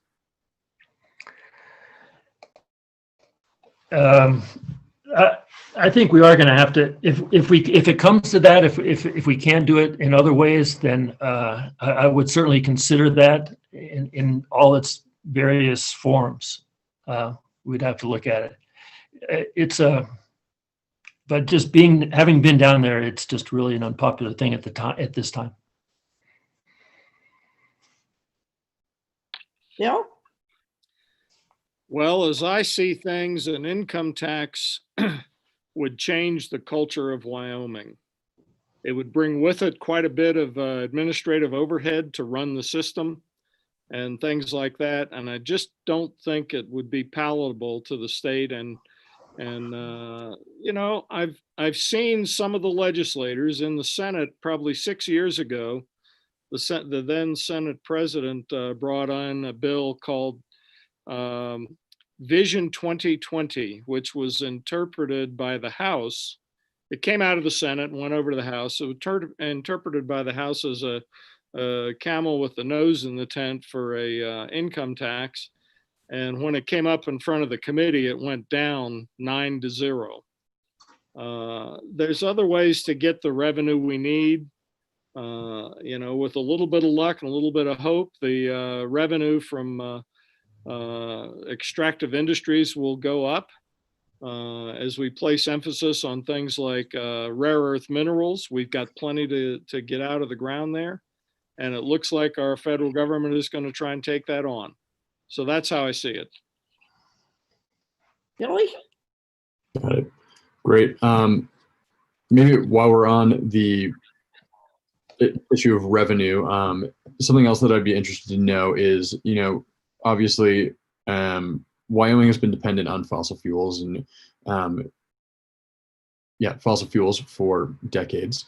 Obviously, revenue from that is declining outside of the current COVID-19 pandemic. But I guess the question that I have here is, what other areas of the economy do you see as having potential tax base?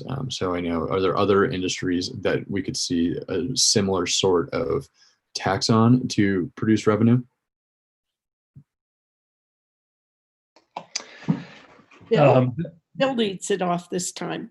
Sorry, Jim. Well, as we go forward, particularly with things like the wideband across the state, one of the things I've talked to legislators about, and we're kind of seeing a little bit of it go on in Sublette County, is you run a fiber down every state highway in the state. And as we bring people in to run companies, and I've been knocking on doors in places and run into a number of people that came into the state specifically because they could run a business from the internet, a business that's elsewhere. We have one in Pinedale, a company that does various things for the Department of Defense with regard to environmental recovery and so on. And he came specifically to Wyoming and set it up so that he could, because he could run his business over the internet, he had access to Interstate 80 down 191, and he goes nationwide. He's a $100 million a year company being run out of Pinedale. I happen to know the president of it. He lived a little bit close to me. That is the kind of thing we need. Jim. Thanks for the question, Billy. As Bill mentioned before, rare earth minerals is a possibility of just a little bit of help. And there's also, being on minerals, years ago, we found lithium underneath the Rock Springs Dome, and lithium may become more important as we use more batteries. And I also agree with Bill on broadband. That's one of my priorities, broadband expansion across the state. I don't think it's the government's position to sort of, pick an industry that's going to come here. I think we can enhance the environment for business to work here, which does include, a clean environment, good schools, a safe environment to start your industry. And so I'm hoping that, the free market will see that this is a good place to work and come here. And I want to go back, if I have a little bit of time, I'm going to go back to the income tax. I said to people last night that I wouldn't support it, but if we get to a certain point where the state is really in need, I would support a certain kind of income tax. But I can't say no to that. Thanks.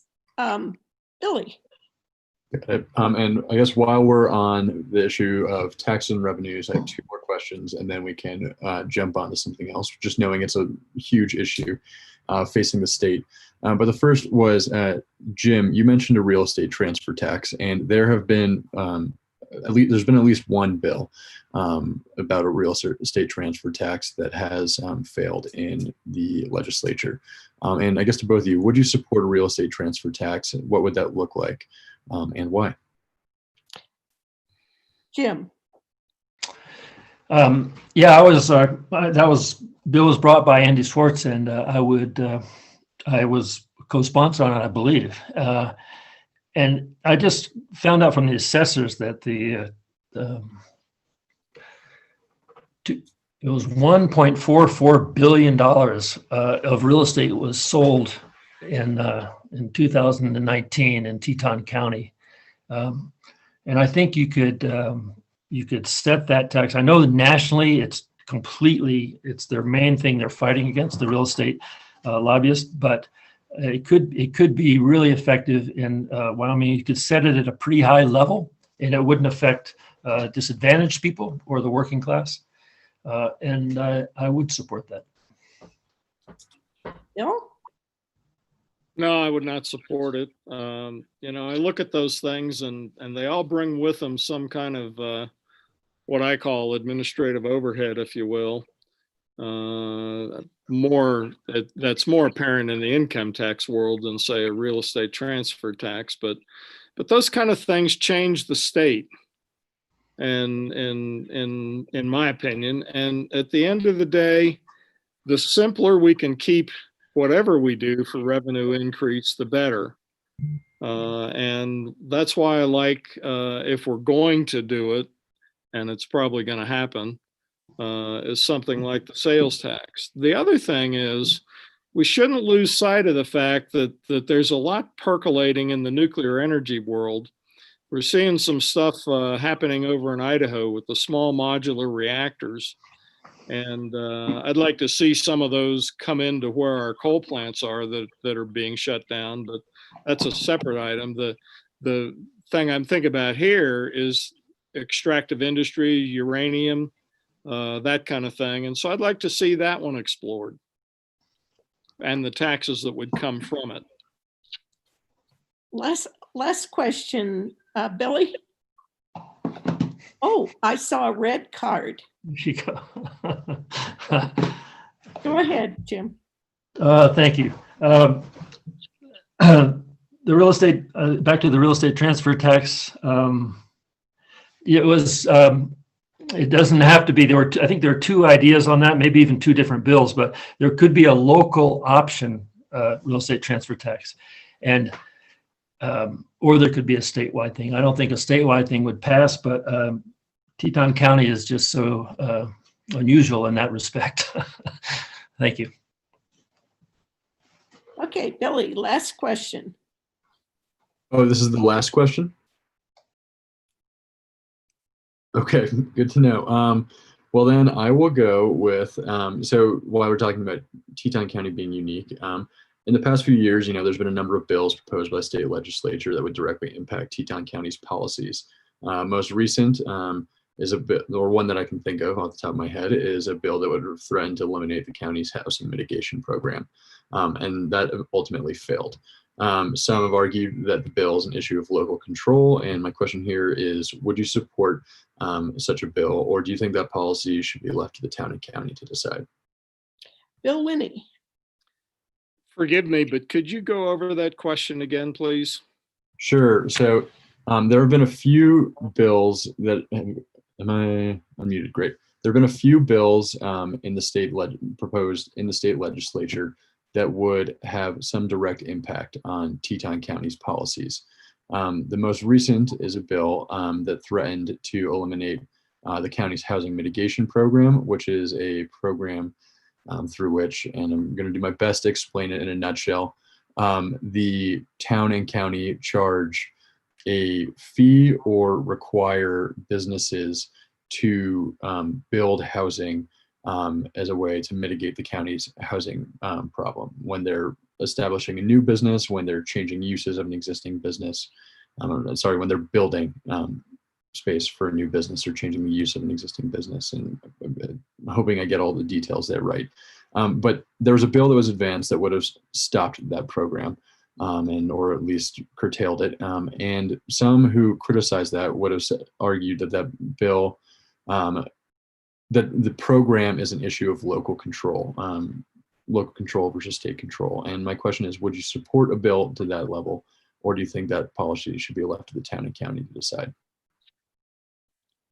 Well, the reason I'm familiar with the bill, broadly familiar, having observed the debate from the gallery about the housing and so on. And one of the reasons it failed is there's an underlying sense of a number of legislators that really kind of amounts to a taking issue. And I know a lot of people say, oh, it's not really taking, but you know, when a county government or a city government gets into telling a property owner what they have to do with their property, that's really kind of a taking. And that's one of the things you got to overcome.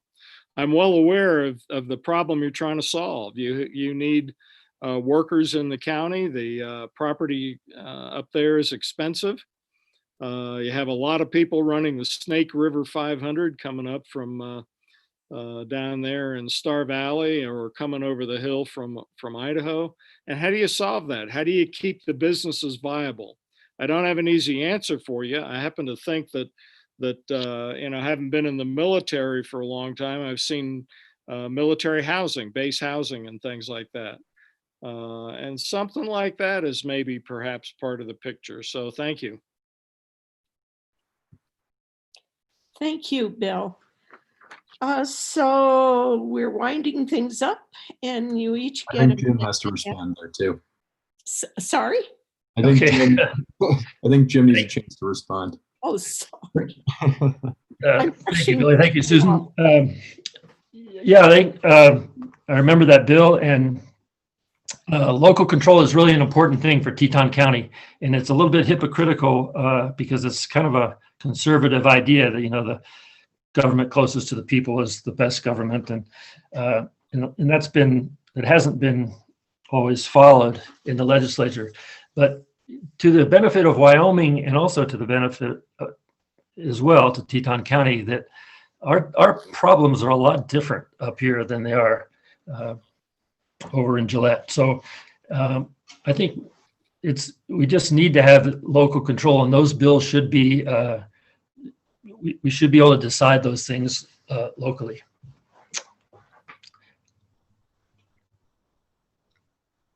Okay, now we're winding things up. Thanks, Billy, for keeping me in line. No problem. Jim, you get to be the first to summarize. You've got a minute and a half.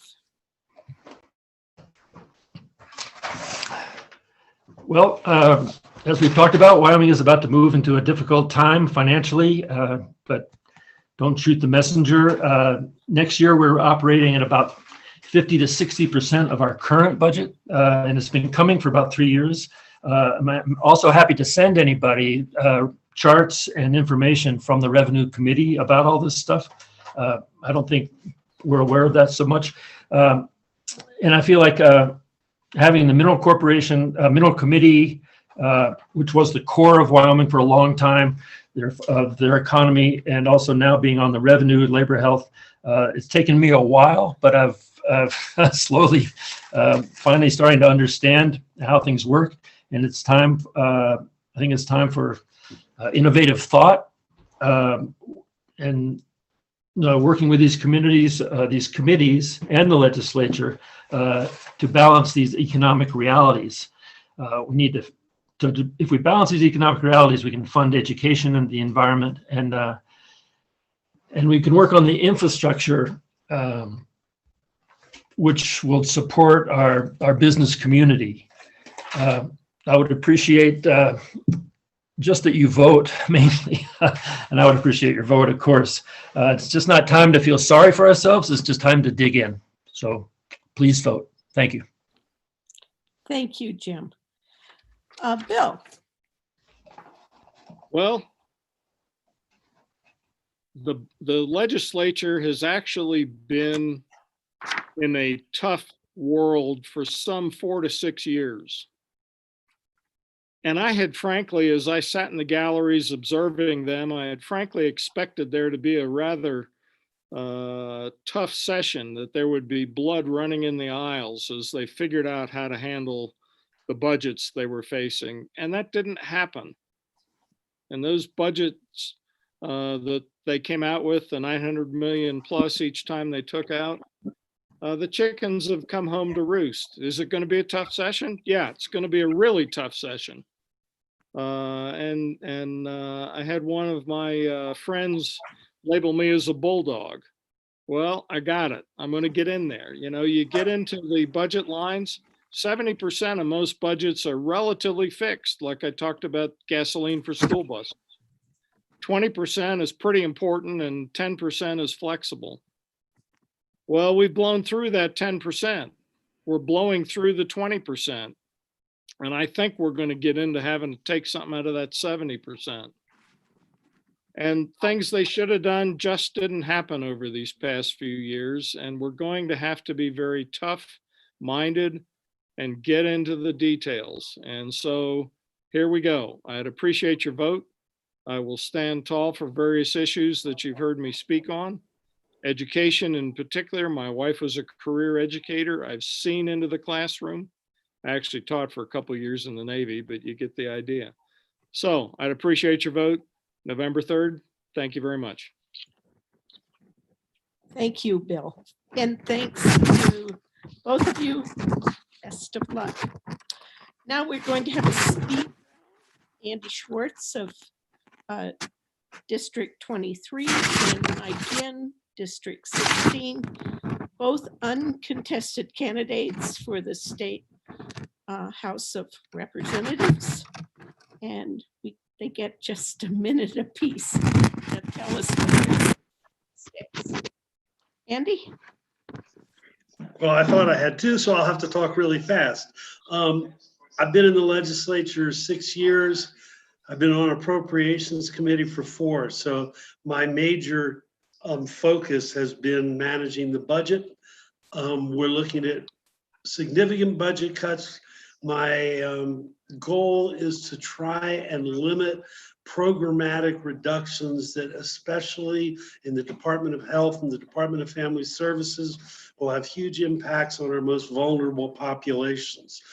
We can't cut our way out of this situation. We clearly need better revenue streams. I'm actually working with the Revenue Committee. I've got 3 bills being drafted. A local option real estate transfer tax, statewide real estate transfer tax, and unearned income tax. I'm also on the committee doing school finance recalibration, and I'm committed to keeping our funding strong for K-12 education. We have done great work in improving. We're now ranked, according to testing scores, 5th in the nation. And I want to keep Wyoming in the top 10 in the nation for education. The other thing I would mention, we got $1.25 billion in federal money for COVID. We still have over 300 million of that we haven't allocated yet. And I think we have great opportunities to use those monies to help support programs in the state that are being cut out of our general fund. It will be difficult. The governor has control of those, but that is important. And finally, there is the issue of state school sections in Teton County that are being proposed to potentially be sold, raise the income we produce from them, and I will be watching that very closely. And I think you let me go over a minute, Susan. Thank you very much. Yes, and in fact, please, even though I'm unopposed, please vote for me. And please vote. Most importantly, vote. Vote twice if you can. Vote 3 times if you can. we won't vote that many times, but I am giving each of the candidates 2 minutes. So you did get 2, and Mike will get 2 minutes also. Yes, Susan and I decided we were going to fudge a bit on that 1 minute. Well, thank you. I'll let Mike go. Yeah. Thanks, Reed, Susan, League of Women Voters, Library. I mean, you guys are great. I think really just informing our voters on what the issues are, who the candidates are, is really super important to make sure that we have a healthy democracy. And having the press also provide that for the state is how we keep the government accountable to the people. And so just to talk about the crisis that we're in, it's severe. In 2010, I think our budget was probably the highest it was ever been. Since 2010, we've cut about $1 billion out of that. That's essentially a quarter, I believe, of our budget. if we talk about just general fund and reserve account appropriations, the governor cut another 250 million. There's more that the governor is planning to cut, but essentially, like many have said, we've cut the fat. The fat's gone. We're cutting through meat. We're cutting through bone. And so the question becomes, what do we want the future of Wyoming to look like? Do we want it to be one where we have no secondary education, where we start cutting our K through 12 system, which is which we prize for sure in this community? Do we cut it from our prison system, where we'll just start sending people to private prisons? I don't think anyone in Teton County wants any of that. So the question is, how do we restructure our state to be one that is sustainable? If you talk about people who are business people, when you create a business, you want to have a sustainable, predictable income, right? If your income is boom and bust all the time, you're not going to know what your spending will look like at any time. And we know for a fact that energy is in decline. So we need to restructure the state so we have predictable income. And the only way we're going to do that is through a lot of blood, sweat, and tears of these upcoming 2 sessions. So let me know what your opinion is, but it's going to be a hard one. So thank you for voting, and please continue to exercise that right. Thanks. Oh, thank you. And warmest thanks to all the candidates and to the media panelists who volunteered their time to these legal voter debates. We also have a big thank you to Leah Schlachter and the Teton County Library. Thank you, Billy Arnold, Lindsay Dallin, and Tom Albert. If you'd like to become a member of the League of Women Voters, we can always use your help. You needn't be a woman, and you needn't be allied to any particular party. If you're interested, you can contact me or any other league member. The next debate is October 14th, next week, 6 o'clock, in which candidates for the hospital board and those for the Teton County Conservation District will meet. Please join us online through your Teton County Library website. And we look forward to that one too. This was terrific. Thank you, everybody.